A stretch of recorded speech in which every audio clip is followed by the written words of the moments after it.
it was not in any way something I wanted to do. It devastated the kids. It devastated me, my wife. It was a really hard thing to do. It was a rough deal. I was out in the field with her for a couple days, had her propped up with hay bales, and it was kind of emotional for me, honestly.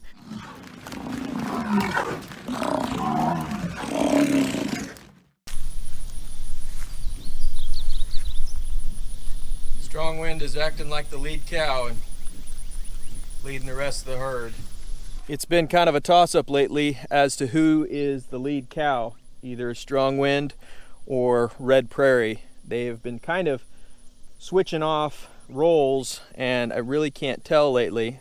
It was pretty clear that it was Strong Wind, and now Red Prairie is kind of stepping up to the plate. But today it's Strong Wind leading the animals. Typically what happens is the lead cow will lead the rest of the herd and the rest of the herd will follow. But it's been kind of going back and forth between Red Prairie and Strong Wind lately as to who's leading. Little River has been getting really friendly. I like her a lot. She's the smallest of the herd and she seems a little bit more timid. She seems like she's got a really good personality to her.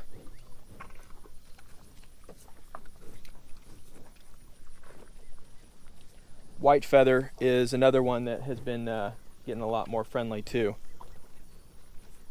All right, so I figured now is the time. I've gotten a lot of questions as to, I used to raise buffalo and what in the world happened to them? What is the story behind all that? Why did they disappear? Why did we sell them? And why are we starting out new again? So I think it's time to talk about that. So just to give you a little bit of backstory, basically when I was in my early 20s, I wanted to get into something agriculture related, and I didn't want to get into raising crops or livestock the normal way. When I grew up, my mom did a lot of organic farming, and that kind of opened my eyes to the natural side of things, and I really kind of wanted to stay to that course as much as possible. I think there's definitely good things and bad things on both sides of the fences, but in a general sense, I wanted to stick to that rule of thumb as to doing things more natural, more on the organic side of things. Well, like I said, I wanted to do something agriculture related, and I couldn't really figure out what that was going to be. Well, I was up late one night reading a book, found out that buffalo were mostly ranched, and a light bulb went off in my head, and I decided that that's really what I wanted to do. So I dove headfirst into it. A lot of you guys know the backstory behind that. Pushed really hard. Fast forward, we ended up buying a piece of property from my wife's uncle, and he was really helpful and giving us a good price for the property. Got the piece of property, and I bought 3 animals. Bought 3 animals that winter that we bought the property. And then the following spring, we actually got 10 more. So we got 10 more, and then I had a brother-in-law who was living with me too at the time, and so he actually bought 2 also. So we had 3, and then we brought 12 onto the farm right off the bat within 6 months of each other. I started having trouble with the animals. So I started having issues with their health, with worms, and I really didn't know what I was doing. I was green to it all. Never been on the agricultural side of things other than just hobby gardening, what my mom did. So this was all new to me. So what ended up happening was the whole herd started going downhill. Well, I lost one, and then I would lose another one, and then another one. I think we lost about 4 animals total in a very, very short period of time. The rest of the herd started looking really sickly. I didn't know what to do. I ended up reaching out to a now really good friend of mine, and he ended up being a mentor of mine now, by the name of Peter Cole. And reached out to him. He identified that it was worms.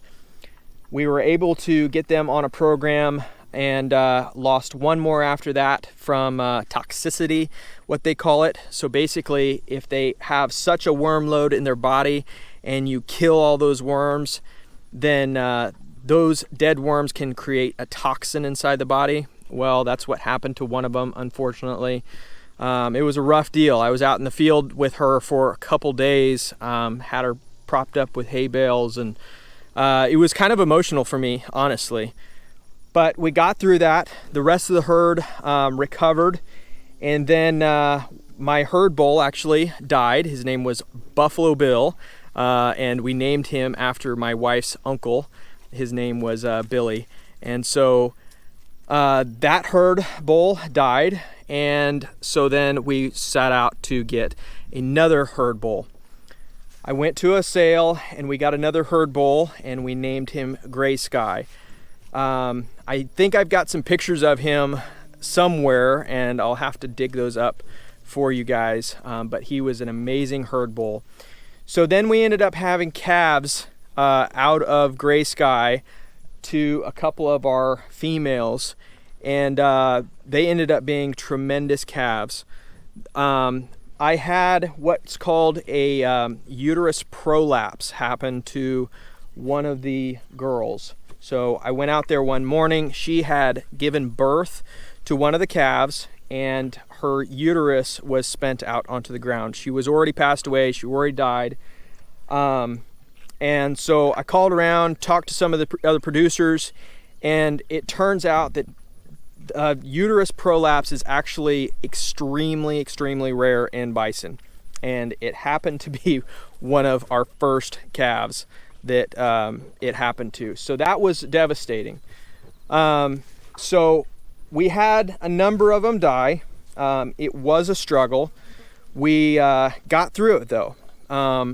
So basically what was happening on the back side of things is we only had, give or take between the calves and my brother-in-law's animals, we had somewhere around the nature of 15 animals, give or take. Well, I was working at a company that was a great company to work for, but they were going through a slow period. Well, they started laying people off. And when they were laying people off, they actually were awesome to work with me, and they actually allowed me to stay working. I ended up doing a lot of maintenance with the company instead of running a machine like what I was supposed to be doing. So it kept me busy, but not busy enough, unfortunately. So I was working somewhere around 20 hours a week, give or take. And I did that for about 6 months. Well, we had a large debt on the ranch, and it was more than what I should have had, to be honest. Well, I had the debt on the ranch, and then we actually borrowed some on the 10 animals that we got. So then I had debt on the animals. We also had other things going on, like we were raising pigs. We had a horse, we had cows. We were trying to get on the meat side of the chickens. We did start raising those chickens. We had quite a few. I basically just had way too much going on. I had way too many irons in the fire, and I was very inexperienced, to be honest. So kind of fast forward, I was in my mid to late 20s at this point, and I was listening to I guess let's say he's a very well-known financial advisor, and he does a lot of work on basically taking down your debt and what to do with that. I won't name the name, but you guys can probably guess who that is. Well, to be honest with you, I am not a fan of his at all anymore. I think that he has really good advice on taking down your debt and getting that out from under you. I full-heartedly believe that there is what they call good debt and bad debt, and I had a lot of bad debt, basically debt that it was not paying for itself. Well, I took a lot of his advice, and I was so over leveraged that I decided that I had to do something about it. Well, it came the day that I needed to sell the farm. It was extremely hard for me to do because this was my passion. I really found my passion in raising these animals, and I thought we were almost either on our permanent place or we were going to springboard from there just to the next place, and it was just going to be awesome as far as what we were going to be doing with the ranch. Well, I pulled the trigger and made the call, and I ended up selling all those animals to Peter Cole. So he was kind enough to buy all those animals from me, bought the calves that we had, bought Gray Sky, and bought all the females that we had bought 3 years before that. So kind of ironic, he basically saved the herd by showing me what to do, and then he ended up buying them from us. So I am definitely indebted to him. He has been a awesome mentor to me.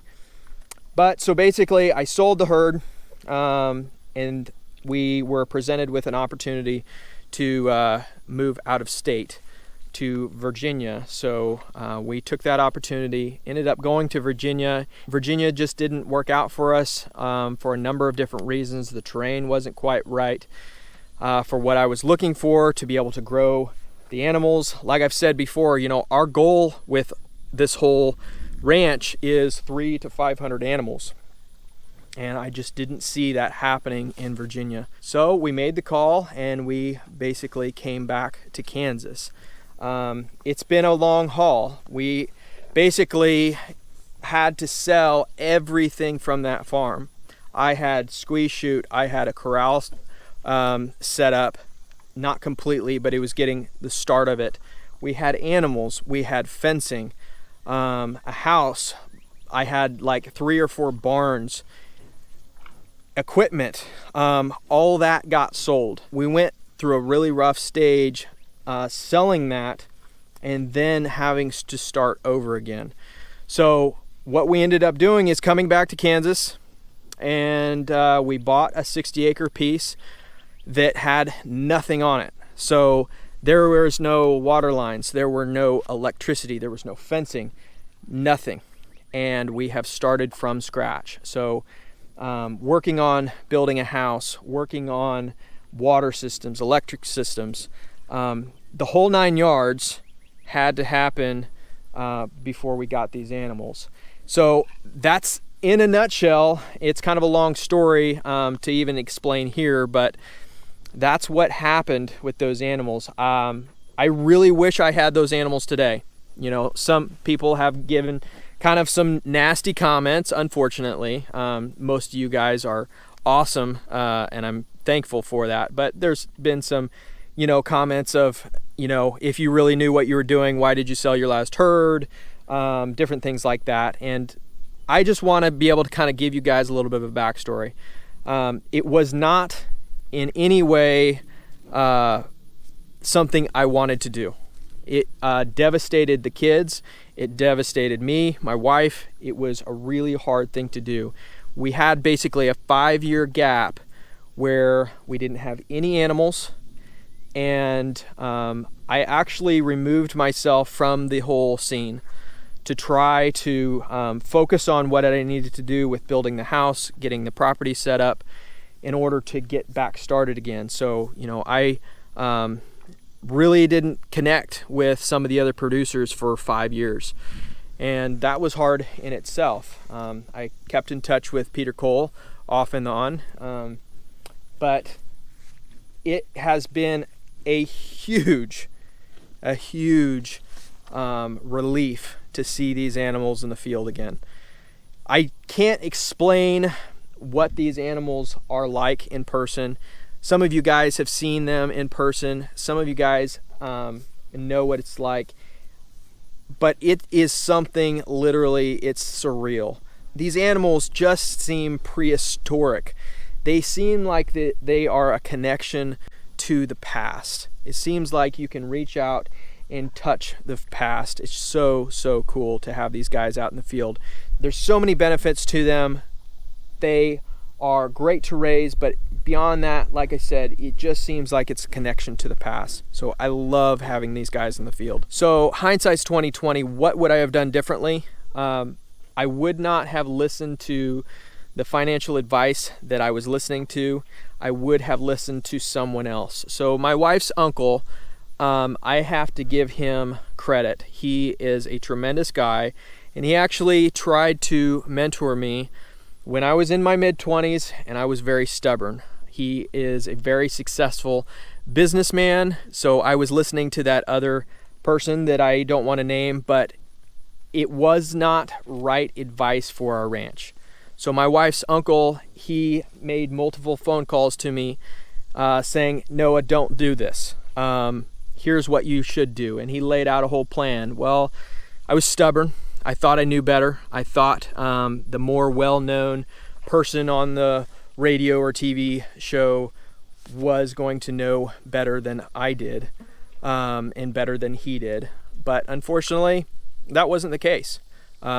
Billy was an awesome guy, and I wish I would have taken a lot of his advice. I am glad that we are on the ranch we're on now, so don't get me wrong. You know, God works everything out, and it did work out in the end, so I'm thankful for that. But I did learn from it.